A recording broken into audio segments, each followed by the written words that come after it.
Ye to so ewo Ghana ni na opani ba ko a woni mu de fa ye mofra ho se ne betumi atenetene ye mofra na ye aboa wo mu se ne wo so mu da achi betumi esiye eye akuasafo na ne nsem be kan ye ewo eye photo from dwumadie so Ghana ni wo kire se wo hwe ye maame no no wo mu enema wo mu eye anase ensem a eye na wo mu ehunu ewo mu mamu ene se wo mbeboa mankora no bekutumi akọ school no na wo mu akọ anim ne so wo mu certificate no a ena wo mu ani edi ekire ne mo no enema bi etosin wo nkora no mu suku mu no enya de wo ma wo mu ani akọ na eno so enkire se suku nko a ene betumi ama mofra no ayeye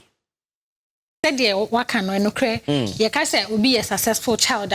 mostly ye share the educational background the grades are wonya near the but ye consider enema bebre ye fa ne sanipa na nyini wa ba be doctor or ye successful when nyini wa ba be lawyer or ye successful but na say in this world na ye wono enema sesa obi betumi abeye doctor obi betumi abeye lawyer but na ohwema e fa baabi e wona brabo mu no nyoma nyina enkoyi ema no se obi awie pay ana obi awie pay nti ye ka se a successful child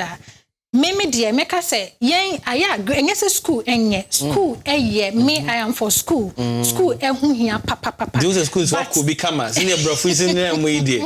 ehu hia but say ye based on only the grade at the end of the day ye share akola ne grade a de be banko a obi wo ha ne ba free school ba ya pe ayi term ne end ya pe udi say opposition ye sen wo class on nya time on pon share report card ni ori na okufie na utie on nya time share report card ni mo nhwe say bia even subject no akra no onya me fa ne sen position onya excellent anase onya sen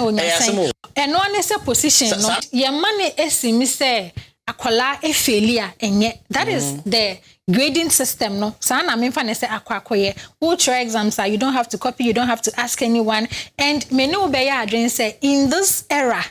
you can't live life alone. Life is supposed to be lived in a community. It's your copy. Menka say copy no menka ne say but me make say that system no is that kind of children is raising and no I say because of how our system yes but me fan is a school name put there it's an institution mostly say or case or be make changes I would go through a lot of process but when back to young our for say school your mafemu dia what do we also have to do as our for then was say into say school or fairly na so bafia nyabotre busano ebia end of the term to say akola ne ye ko school for this term na we busa abofra no last term no then na dene ema o then na metumi aya abo then na opese me ye bo ana we say eye because anya ne sa abofra no won say ye mu bebre anyini we are afraid to fail obi wo ha oye bibi 1 2 na anya ye pena na bemabu because of you say I was say ye me son no ya bome when anytime I failed ye bome sa inti I just have to be perfect inti a kwan bi obefa so obenya the results na ya bona baso no eno na na adwen wo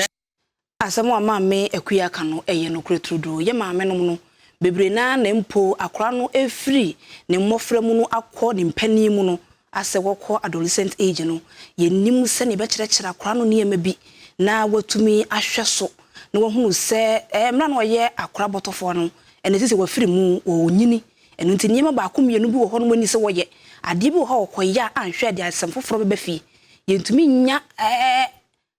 kane sen ntiase no ene kasa no mankora no dane da na afi no wo mu efiri ho na ye ni nso abere nsem a wo kan fa ye education mu se ne ye chechere nkora akora de wo hwe ne report card mu a baby o to sini no kra ne wo se wo makora no wo hwe ho na enso no ye hwe so obedi first obedi second